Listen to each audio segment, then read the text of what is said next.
क्यों गए थे वहां? बताओ। जब पता है कि वो लोग नुकसान पहुंचाते हैं तो क्या जरूरत थी वहां जाने की? देखा कितनी चोट लग गई है। अब कितने जालिम लोग होते हैं ना ये भी। बेजुबान जानवर को भी नुकसान पहुंचाने से बाज नहीं आते। तुम फिक्र मत करो, देखना कयामत के दिन ना हर चीज का हिसाब होगा। जब तुम जैसे बेजुबान जानवर बोलने लगेंगे तब अपनी गवाही खुद देना। हाँ जायशा बेटा आ जाओ। जी अम्मी आई। चलो तुम जाओ। हाँ एक तो तुम रोज सुबह यहाँ आ जाती हो अपने लाडलों के पास। क्या करूं अम्मी, आपको पता तो है जब तक इनको दाना ना डाल दूं मुझे चैन ही नहीं आता। और आपको पता है आज तो एक जख्मी भी होकर आया था। जानती हूँ, इसीलिए तो इतने मजे हैं इन सबके। दाने पानी की फिक्र ही नहीं है तुम जो ख्याल रखने के लिए। तो अम्मी इस बात का हमें सवाब भी तो मिलता है ना। हाँ बेशक, ये छोटी छोटी नेकियां ही तो काम आती हैं, बड़े अजर का सबब बनती। अरे चलो बातें बहुत करती हो तुम, आ जाओ। तुम्हें पता तो है ना राफे करने वाला उसके हलक से नहीं उतरता तुम्हारे बिना। आप चले ना, बस मैं आ रही हूँ। जल्दी आ जाओ।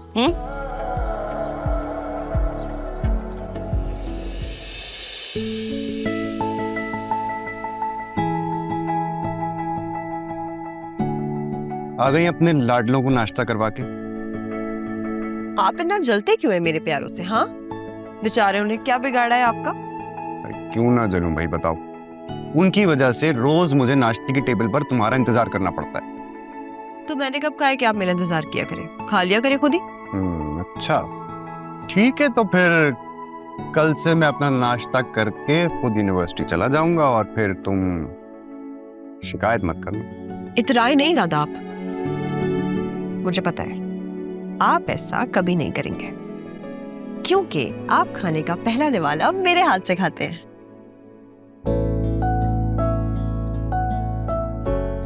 पता है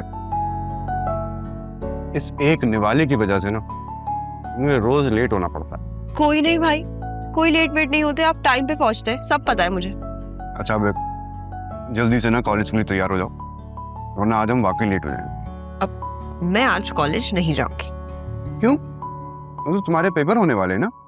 ओह अच्छा, तो कहीं फेल होने के डर से तुमने कॉलेज जाना छोड़ तो नहीं दिया?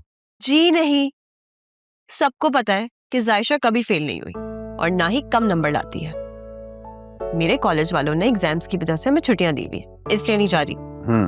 चलो ठीक है, तो एक काम करना, इस बार अच्छे नंबर लेकर आना।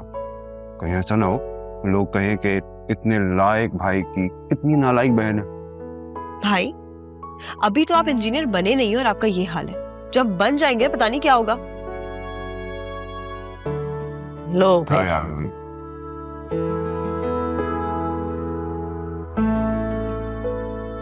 भाई इरादे तो बहुत हैं, बस दुआ करो कि वो पूरे हो जाएं। अगर अब्बू जिंदा होते कितना खुश होते ना भाई, उनका ख्वाब था आपको इंजीनियर बने देखना। अब्बू अगर जिंदा होते ना तो तुम्हें और अम्मी को ताई अम्मी का ये सलूक नहीं झेलना पड़ता जो तुम लोग रोज झेलते हो।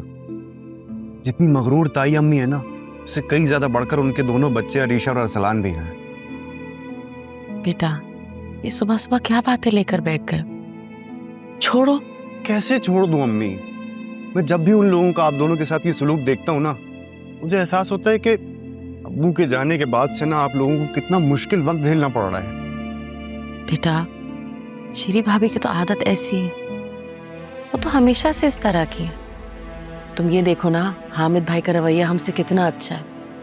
तुम्हारे अब्बू के गुजर जाने के बाद अगर उन्होंने हमारे सर पर हाथ ना रखा होता, हमें यूं इस एनेक्सी में पनाह नहीं दी होती, तो मैं कहाँ लेके जाती तुम दोनों को। हाँ अम्मी, ताई अब्बू तो हैं अच्छे, लेकिन ये ताई अम्मी ना इस एनेक्सी में रहने का सारा हिसाब ना आप लोगों से सूद समेत वसूल करती हैं, और मैं ये बात अच्छी तरह जानता हूँ।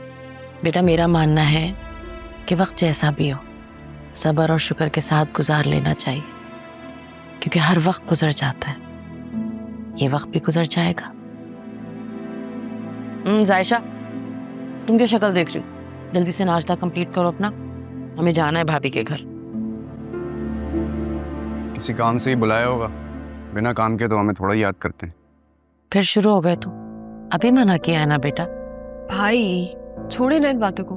वैसे भी आज आपका एग्जाम है, तो अच्छे मूड से जाएं ताकि एग्जाम भी अच्छा हो। अच्छा दादी अम्मा।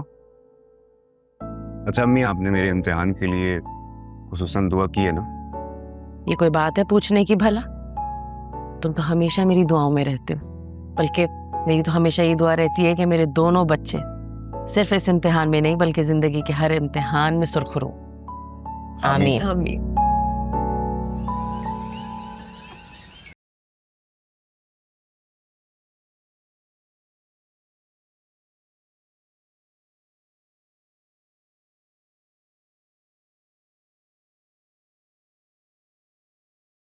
क्या है जैन? इतनी अच्छी नींद सो रही थी, सारी नींद खराब कर दी तुमने। ख्वाबों में तो मुझे ही देख रही थी ना, सामने आके देख लो। इतनी खुशफहमी मत पालो मिस्टर। मेरा नाम अरीशा हामिद है। ख्वाब में अपने जैसे शानदार लोगों के देखती हूँ, तुम जैसे एवी लोगों के नहीं। क्या कहा? आपको जैन जमान खान यूं एमी तेमी लग रहा है? Yes you mister. मैडम आप जरा जाकर अपनी आंखें चेक करवा लें। क्यों?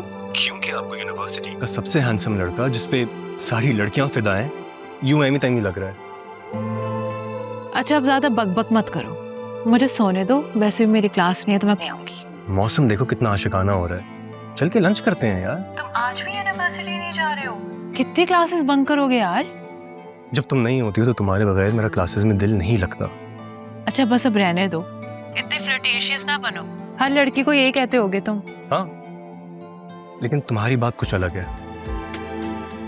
अब बताओ, यूनिवर्सिटी आ रही हो? नो। देख लो, तुम जैन जमान खान को ना बोल रही हो, जिसके एक इशारे पर सारी लड़कियां पागल हो जाती हैं, और वो तुम्हारी खुशामद कर रहा है। तो जनाब मैं भी अरीशा हामिद हूँ, जिसके एक इशारे पे ना दुनिया चलती है। तो जनाब मैं भी तो आपकी कठपुतली हूँ, एक दफा सामने आ जाओ फिर मुझे नचा लें। अच्छा आती हूँ, लेकिन सुनो अभी नहीं, डैड घर पे हैं, उनके जाने के बाद। Okay, I am waiting. Okay coming. एक तुम ही हो मिस्टर जैन जमान जिसको मैं कभी इनकार नहीं कर सकती, because you know what, I love you यार। अम्मी ये ताया वो इतने अच्छे हैं, मतलब देखा जाए तो उनमें अपने पैसों का बिल्कुल भी कोई गुरूर नहीं है। लेकिन फिर उन्होंने शादी शीरी ताई से क्यों की? वो तो उनसे बिल्कुल मुख्तलिफ है। दादी ने क्यों करवाई उनकी शादी शीरी ताई से? अरे भाई, दादी ने नहीं कराई शादी, हामिद भाई की पसंद की शादी थी। हामिद भाई और शीरी भाभी दोनों यूनिवर्सिटी में साथ पढ़ते थे, बस पसंद कर लिया एक दूसरे को और कर ली शादी। अब आपका मतलब है कि उनकी लव मैरिज हुई थी? लड़कियों पे ऐसी बातें सूट नहीं करती। काम करो।